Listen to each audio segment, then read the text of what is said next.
goga kansa a jikin manzon Allah sallallahu alaihi wasallam. An ji ko? Mahaifinta ne ya zo isa wa shugaba sallallahu alaihi wasallama ya ce ya Rasulullahi ina so kai mun alfarma guda ɗaya.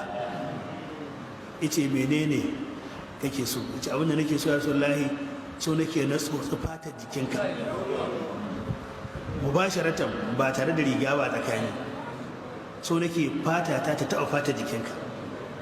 Sai ce masu zo, sai shugaba ya janye mayafinsa sai ya sa kansa a kirjin shugaba sallama idan na tsotsa yana tsotsa ina goga kansa a jiki. Abin da ya roƙa manzo Allah ya masa.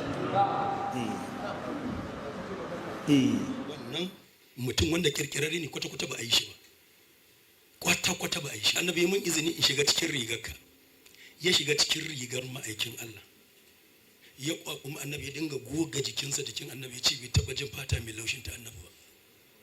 Sun inganta shi.